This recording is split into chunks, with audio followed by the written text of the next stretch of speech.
Morning, beautiful soul. So today I want to talk to you about lost souls and spirit attachment. And this is something that I think we have covered in general in different ways in previous conversations. However, today I want to focus more a little bit on the lost souls to give you a greater perspective of what may be going on and why may be happening and how do we see this happening in the healing sessions. And sometimes people go to the point where they don't really want to sorry they don't really want to understand when there is a spirit attachment, because it can feel very scary to know that you had a spirit attachment. Now the thing is that this is so common that it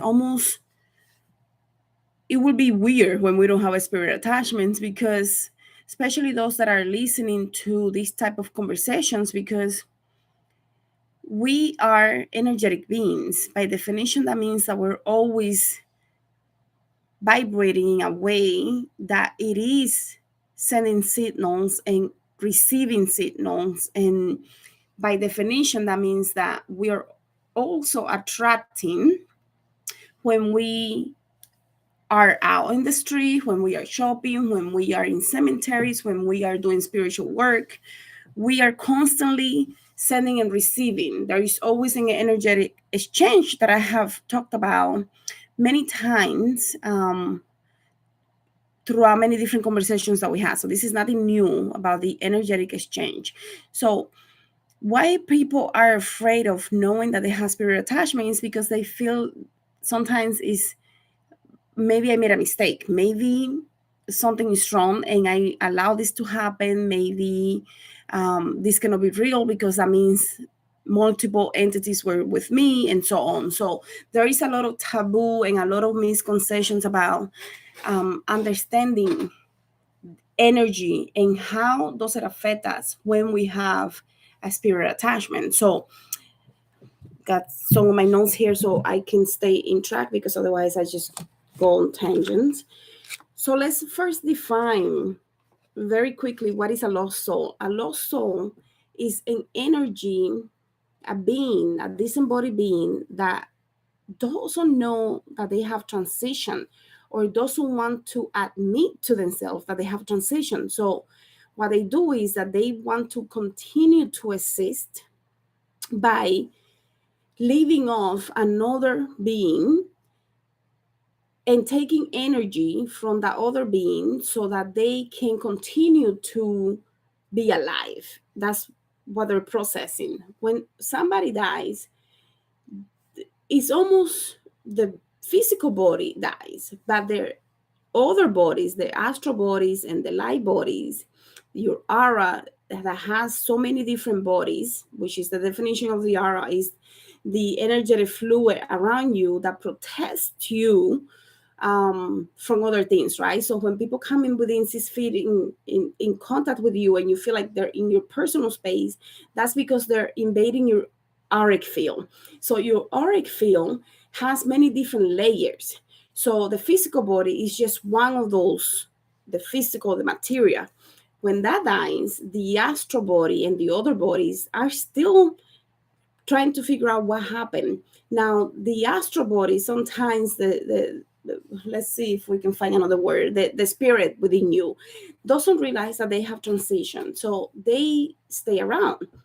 When somebody dies and you feel like, I just felt them, or I just heard their voice, or I feel like they're coming and being with me at night and this and that, it's because most probably they are around and they haven't realized that it's time for them to go, which is why in the old days, for example, in the Dominican Republic and some of the Caribbean islands, we used to do, and we still do, some people do continue the tradition where they will do different ceremonies, different prayers for the spirit to know, oh, this is happening because I died. So it's to help them understand that they have transition.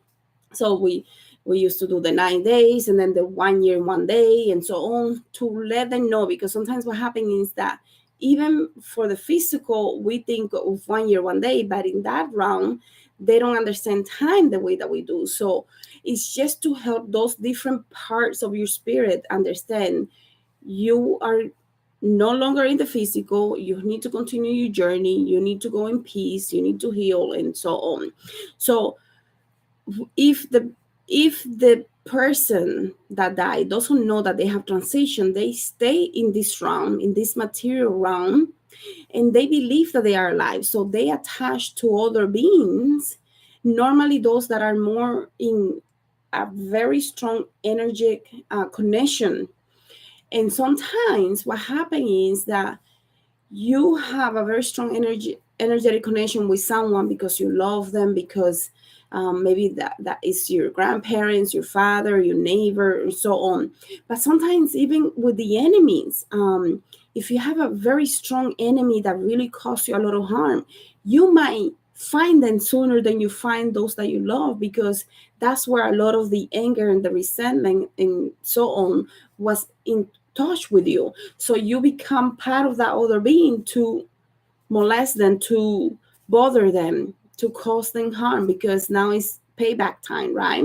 So when a loss, when somebody dies and they become and they stay trapped in this reality because they don't know any better, because they're still suffering, because they left things undone, because they're worried that the child is not going to be okay without them, because they're worried about the spouse or so on, or because they liked a lot of things in this physical reality, whether it is sexual desires, drugs, alcohol, whatever you can think of, that keeps them anchored in this material realm. That means that they have become a lost soul. They don't. They either know that they have transition, but they don't want to admit it and move on, or they are clueless and they're in shock. So, for example, somebody that dies in a motorcycle accident, car accident, or out of nowhere, nothing expected. It is a tragic accident, and they can still be in that moment where they transition in a loop. So somebody goes nearby and feel sorry about the accident, or a family member gets there and they're crying desperately, and the situation is out of hand.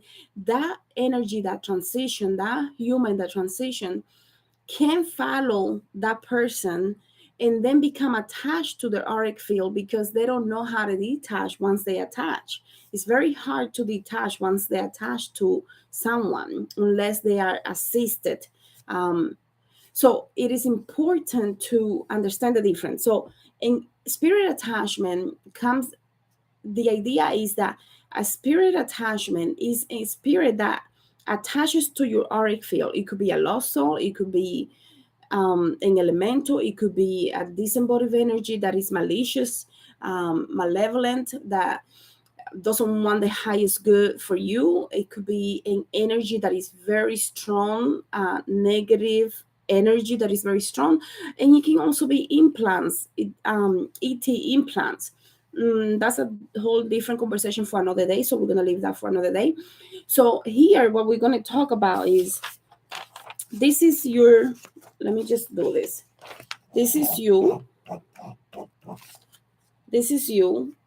And then the low spirit could be here to the side, and you have your auric field like an egg around you. And then this energy, the transition, that doesn't have a human body anymore, but it has energy. It's an energetic being, because we're all energy. This energy gets in touch with your auric field, and then it attaches to the point that it can no longer leave unless something is done to assist it to be removed. So what happens is that they stay there and they become part of who you are. And then little by little, they send information to your thoughts, to your psyche, so that their psyche and your psyche become one. And that's why sometimes people don't know if the problems that they have are they theirs or somebody else, because sometimes those problems that disembodied energy had becomes your problem, depending on how long they're there with you. So let's say this person had alcohol use problem. So you have no alcohol use problem, but you might be a very happy person, and then you start getting a little sad, and you don't know why. It's just random. It's just like, whoa, I was okay, now I'm not. That could be because an energetic being came in contact with your auric field out of nowhere when you go to shopping, when you go to the beach, when you go somewhere, and something is a little off that is not normal. You could be paying attention to yourself and saying, oh, something is off here. Because at that moment, if you notice that something is off, what you can quickly do is to cleanse your auric field. And when you cleanse your auric field intentionally, you are helping those energetic beings or that astral energy or larva, whatever it may be, to detach from your auric body. Sometimes, if it's really heavy, you might need to do spiritual bath and so on. So, what happened eventually, though? Let's say this energy stays on the outer field of your auric, and eventually, little by little, it goes in a little more until it makes it to the inside of your physical.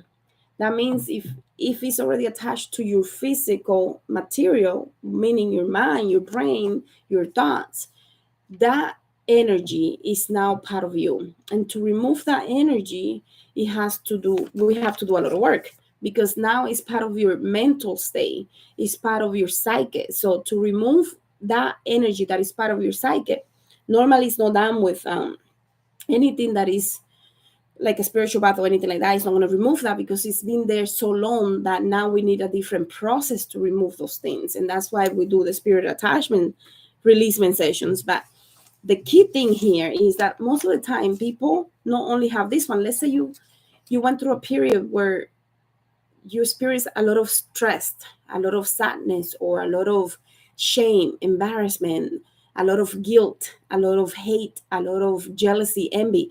All of those are signal. All of those emotions, feelings are energy. They are codes within the energy that sends signals across the universe to let whoever is resonating at the same frequency, and whoever is disembodied is going to be able to receive those frequency faster and come in contact with you. So now you have, instead of just one, you might have 7 or 8. So if they're only attached to the outer field, you can cleanse that with a spiritual bath. You can cleanse that with your hands, with different things that we do. But once they enter and penetrate your auric field, then you need more work, more serious work within your mind in order for you to release this. I'll give you an example of this, because I think a lot of people might be confused. Also, a lot of these things are not only lost souls from this life, they could be lost souls, part of you in another experience where you lived an experience, a past life, and you die and you got stuck. So those lost souls that are you in a previous life can be haunting you to let you know this is something that we need to heal.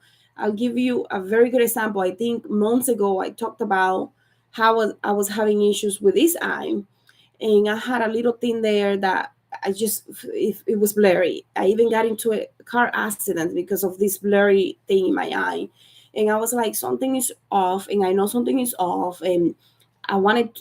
I worked on it. I did a few sessions. I had to do quite a few sessions, and eventually, on the last session, the last layer, because there are layers to this, on the last layer of those sessions that I did for myself, and I worked with other therapists too, in order for me to work through this, past life therapists, my colleagues.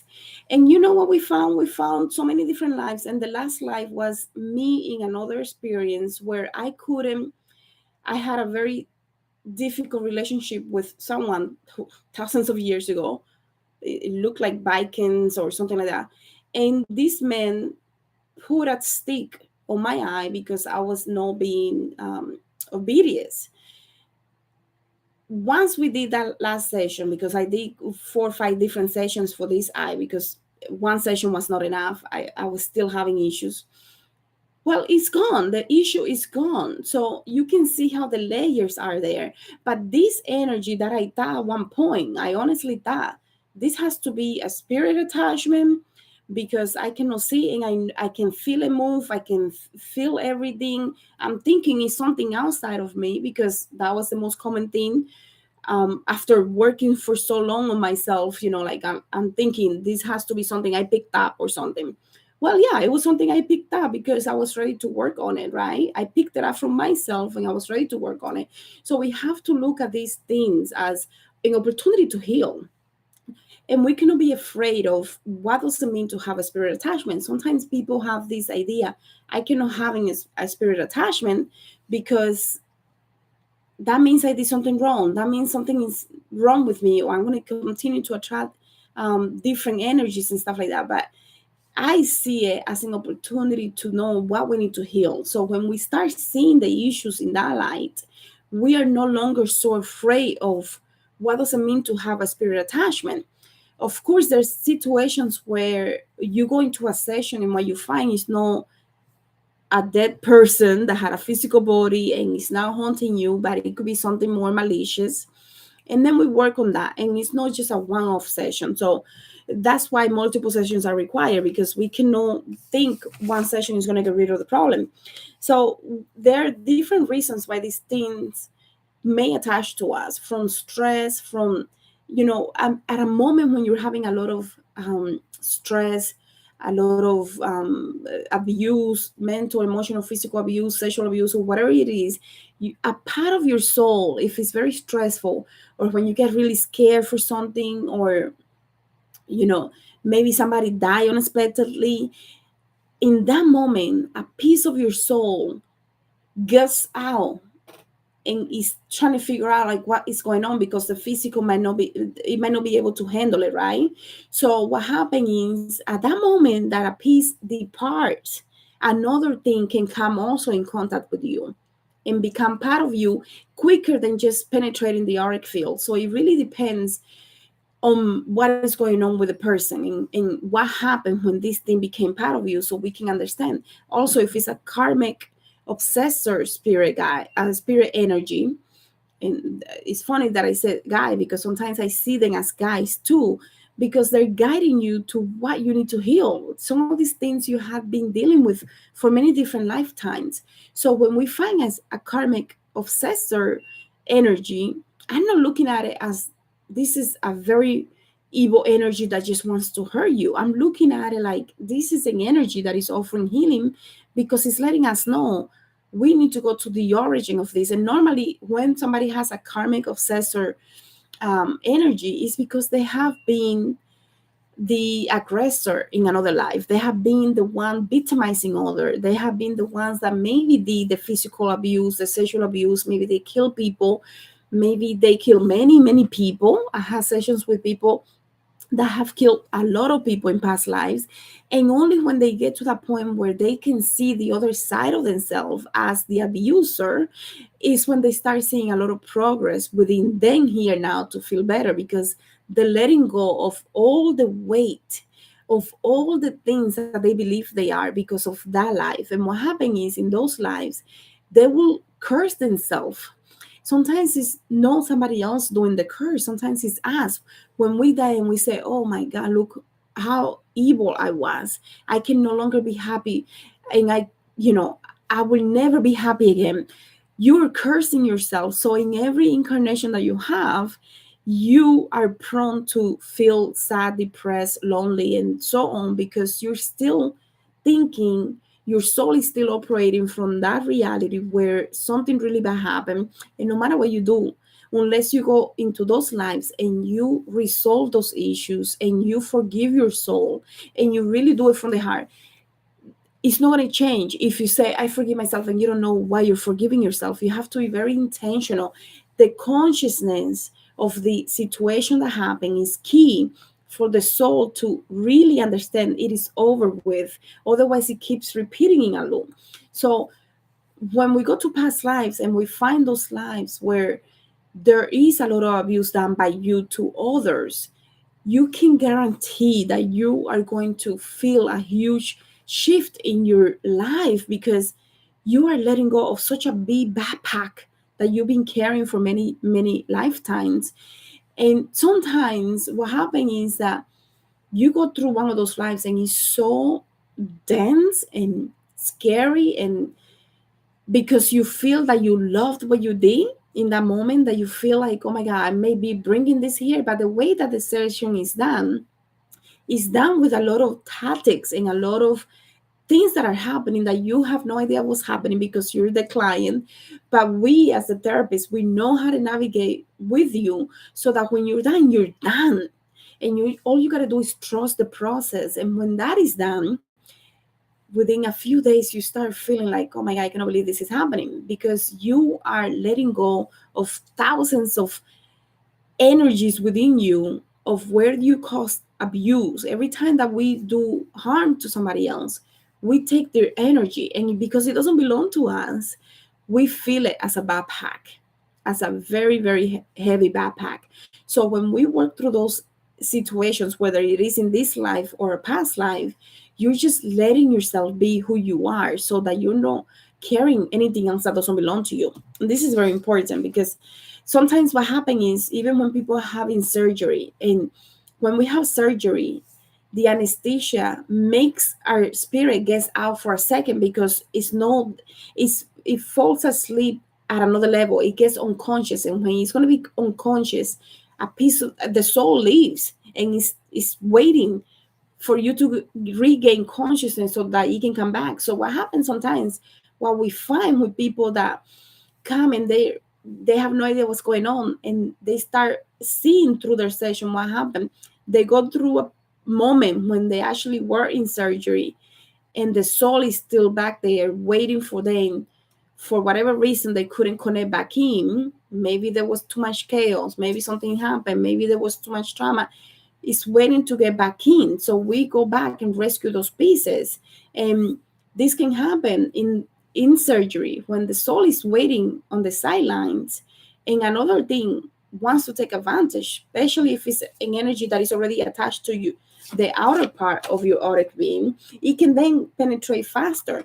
So this is very complex. And I think my goal for today is to invite people that may be afraid of having spirit attachment to understand that is an opportunity for the soul to heal, for us to heal.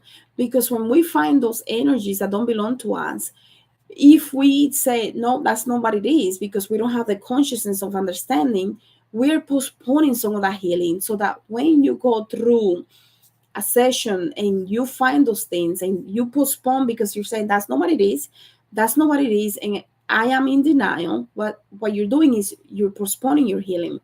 Another thing that I wanted to mention is, let's see, I wrote um okay, yeah, I want to quickly go over the different type of energies that can attach to us. So we have the family members, friends, that when they transition, they might be worried about us so that they stay. A piece of them may stay with us. It doesn't have to be the whole thing, because what people don't understand is because we're energy, and because of the soul has so many particles within what it composes the soul, the being of light that we are.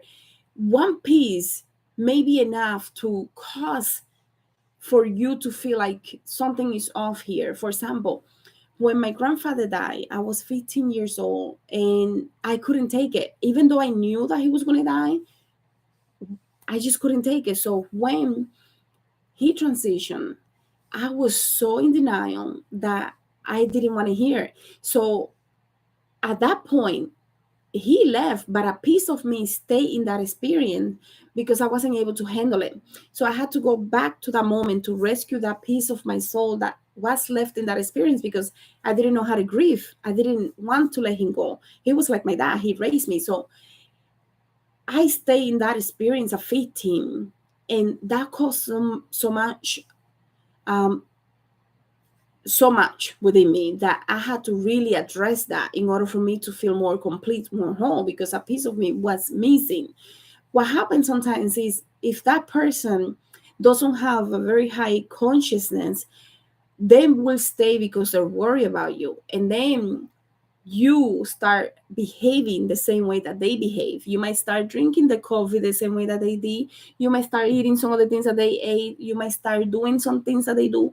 I had a client that she would start touching herself like a male, thinking that she had a male piece there, a private part, because when her husband died, he became part of her and she will do it automatically without noticing. So you start doing things that will remind you of your loved ones when they transition. That means a piece of them probably stay with you. So we have to be very conscious and aware of that. To answer your question, Muse, we could be so many. We don't know how many lives we have to go through to heal a specific issue, right? So you know, when I go through, when I was dealing with my eye situation, I had a total of 4 or 5 sessions before it went away. And every time that I had a session, I was like, okay, that's it, because I feel really good. 2, 3 days later, it will come back because that wasn't the layer. That was not the final layer. So I had to go through I think it was 5 different sessions that I had to have to address this issue. And this issue was a big problem for like a year for me, because no matter what I did so many spiritual baths. I'm like, something is going on with this eye, and I'm thinking it's a lost soul. I'm thinking it's something outside of me. Until one day I was like, okay, well, if it's no, I started discounting, like, okay, it's no a lost soul that is outside of me, because I did the spiritual bath that didn't work. I did the trance and I went through this and that didn't work. And so I started, and then I'm like, okay, I'm gonna go do therapy for myself and with other practitioners so that I can address this. So I got lucky because I have a good group of friends that we work together from different countries, and I worked with a few of them. Every time I thought that was it, because it felt so good. And then a couple of days later, it will come back. So I knew there was another layer. I didn't just do one session, I had to do multiple sessions, because that's how it works. With healing, it's very rare for someone to have immediate relief with just one session, even though we want to think that we're that lucky, right? So anyway, so with the different types are going to be family members, friends of the family, people that we know. We could be teachers, whoever we know, right? We can also have the obsessors, the karmic obsessors. We can also have elementals. The elementals could be anything from the dwarfs, the fairies, things that are not elementals. They're just elementals. Then we also have disembodied energies that are malevolent, like um, what we often know as demonic entities. And we also have the ET implants. And I'm going to leave that for another day, because the ET implants is a whole conversation that can take us hours to navigate through. And the thing is that a lot of people don't understand how serious is the ET implants and how they affect us, because a lot of us don't believe in it. I mean, I didn't believe in it at the beginning. I'm like, this is way too much. Like, first time I think I had an alien situation that was very clear. I think it was 2019, and I was like, this is not real. I'm denying the whole thing. Anyway, so when we think about that, we also have those that are imposter spirit guys. No, guys, they're imposter spirits, that they will pretend to be spirit guides, and they are so good to the point that people, even when we're in session, they don't want to see the lines, because they're so good at making them feel that they're real, to the point where the person feels, if this is not real, I that means I have been working with a lie, and therefore everything I have done is a lie. So it can be very traumatic to find the imposter spirit guides for the people, for our clients, because we are so attached to those things that we know. So when something is becoming to the point where the person is like, oh my God, I've been lied to, I've been betrayed by these energies, it can go very dark very fast, because they feel like too many doubts and fears. I don't know who to trust anymore. I don't know if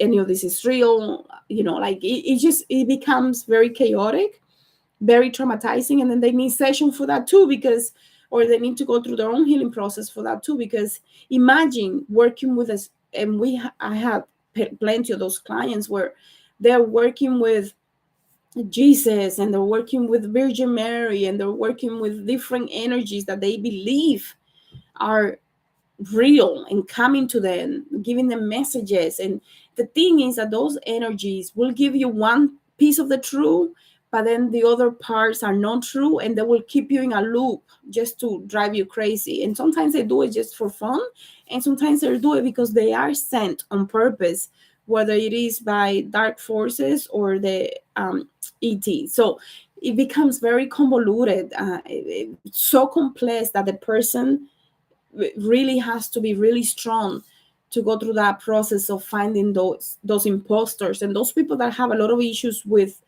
not trusting spirit guides, or over trusting, or they have doubts. Our soul deep down knows what's going on, so a lot of those doubts are just cheat sheets to let us know something is wrong here. We need to open our mind, our consciousness, and our heart to understand.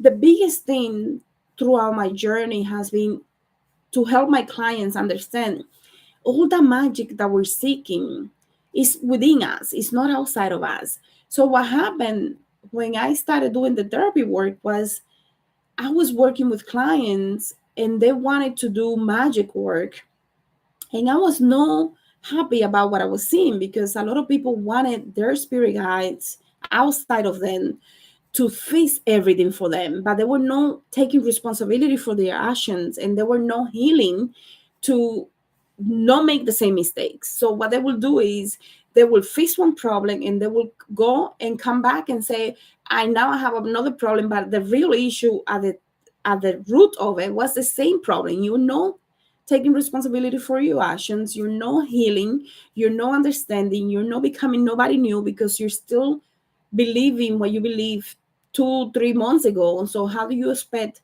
this to go away when you're still doing the same things, right? So I was very disappointed with a lot of those people that were my clients back then, and I stopped doing any of that work because I wanted people to understand all of this.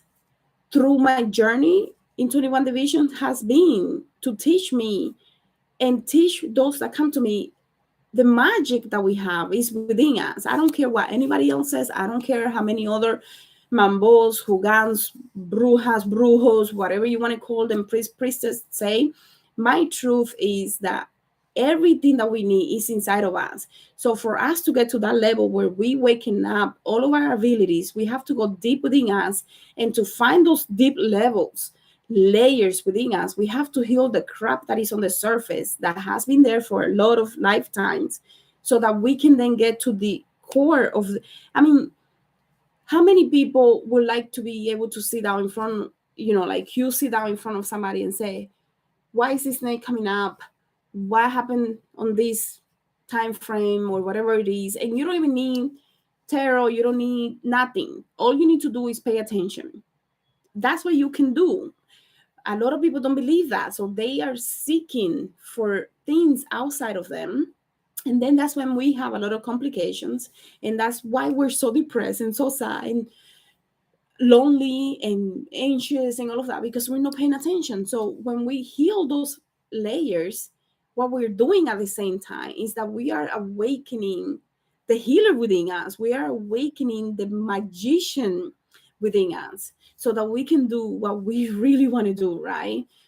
And it is so much simpler than what people think. People think I have to do a million things, I have to feed, and I have to have the altar full of food, and do this and do magic here and the spells. And it's not like that. In my case, it hasn't been like that. And trust me when I say I have been blessed, because the people that are working with me, they are getting real solutions, real answers. And the only magic that is being done is that people are waking up to themselves.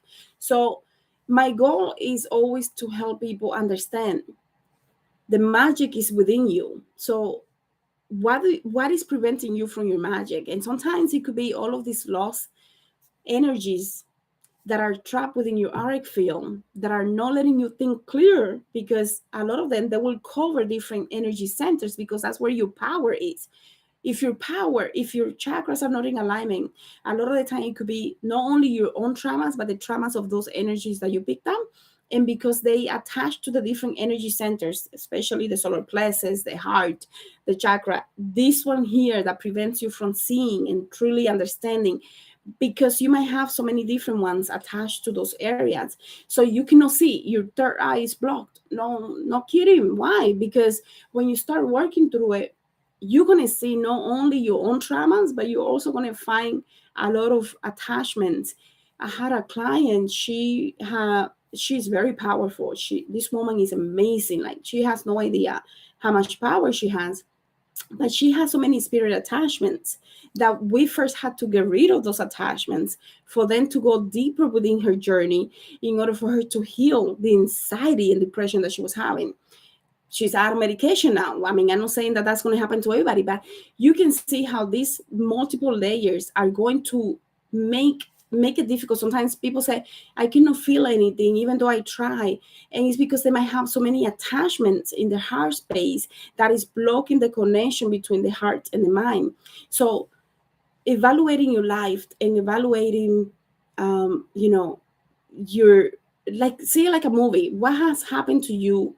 And if you're hearing intrusive thoughts, if you're doing things that are not normal for you, if you started changing the way that you look, if you started doing things that doesn't make sense to you, you may have those spirit attachments, and then you can work through releasing those attachments. And it's going to be layers of that. So, you know, if you have spirit attachments, you got to work on it. If you don't, great, because then you can go deeper into your journey without um, really going crazy, right? Another type of spirit attachments that sometimes these are rare, but they happen, is the lost angels. And the angels are those energies that came to assist someone, to give a message, to assist.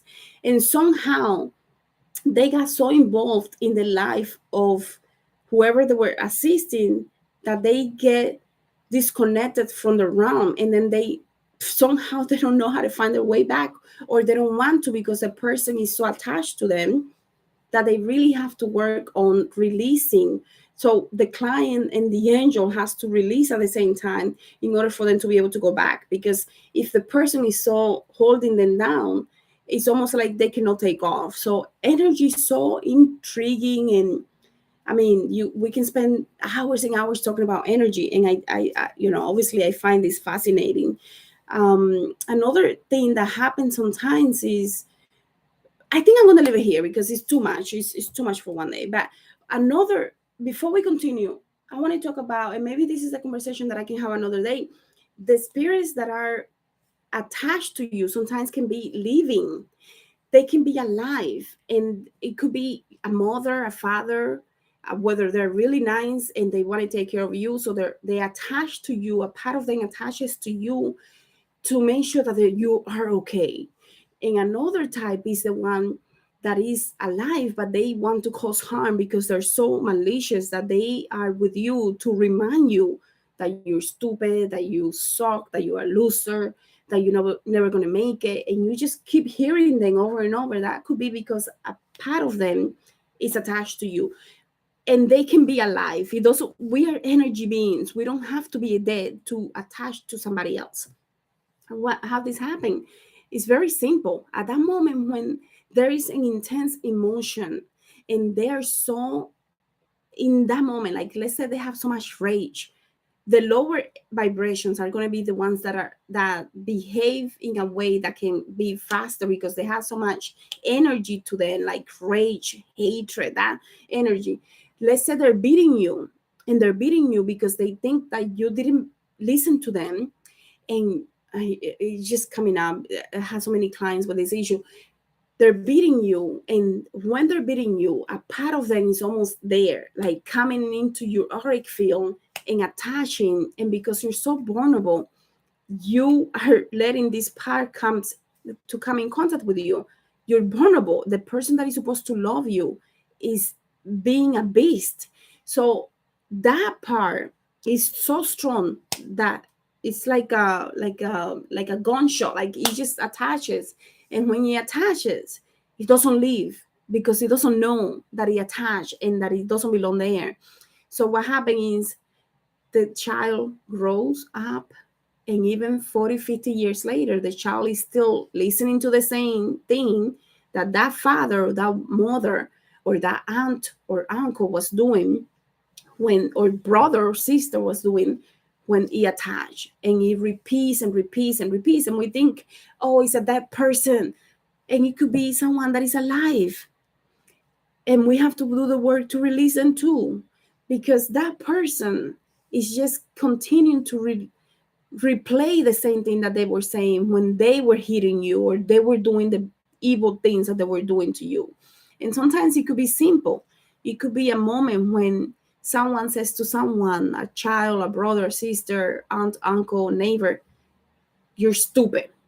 And because the way it was done with so much, I mean, obviously they have to say it with so much energy, and the other person has to be in that moment when they're allowing this information to come through. Because if you don't allow it, but if you allow it, then he attaches, and then that is, it just replays, you're stupid, you're stupid, you're stupid, you're stupid, you're a loser, you're a loser. So that is a living energy that is attached to you and is causing you to have repetitive thoughts. So anyways, let me just read the comments real quick. How about past life attachment with another that are, yeah, if they're live, or the thing that I find fascinating, and the more clients that I see and the more people that I assist with this, and the investigation groups that I participate from different therapists throughout, the different countries, is that we find is that a lot of these lost souls and things that we think are disembodied energies that are random, a lot of the time we know them from past lives, like a huge amount, percentage. I don't know what number because we don't keep track of those numbers, but it's so high that it's like we cannot even say that we don't know these people, because a lot of the time we do know these people, and a lot of the time it's from past lives. And like we just talked about, a lot of the things that we hear and that are repetitive in our mind, when we hear those repetitive thoughts, can be from this life, where a living person, that someone that is alive, caused a piece of themselves to attach to you. And like I say, it's not just, we're not just one soul. Our soul has particles, and those particles, let's say we have 10% light, right? Like that 10% that science says that we use, that we use in our brain, like our brain capacity, 10%. Imagine that, the particles of light, 10%, how much energy. I mean, like when we die, we are like a bomb, and it's like boom, a nuclear bomb energetically, right? Imagine how many pieces have to make up that bomb, that spirit. So it's thousands of different particles.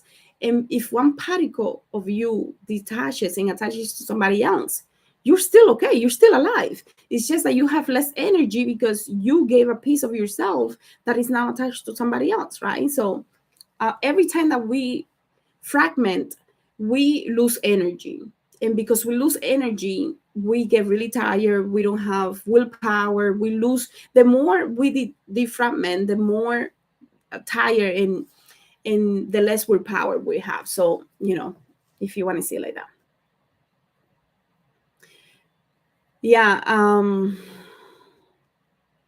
Explain it so perfectly. I needed to hear. Oh, good. I'm glad you liked it. Okay, so hi, Sheree. Beautiful. So I'm not gonna read every comment, but anyways, I hope that you found something useful. I have a hard time making videos lately because of the schedule, and then sometimes I feel like if people can find the information, I don't want to repeat the information. So I'm having some issues with that. So I think I would like to know what people want to go further into, because I don't want to just have same information that you can find online, right? So I wanted it to be useful and that it makes sense, and that it can be something that that adds value to all of us, right? So I'm gonna leave it here, and I'll see you guys on the next one. Thank you so much for being here. If you have any comments about the next video, that I think the next one I want to either talk about the ET implants or disembodied energies that are very malevolent. I think that's one that, or the reptilians, because I think sometimes people, when we find the reptilians, they are so in denial that they prevent a lot of healing to happen because they're in denial. So we'll see. All right, guys, I'll see you guys on the next one. Thank you so much for being here. Thank you.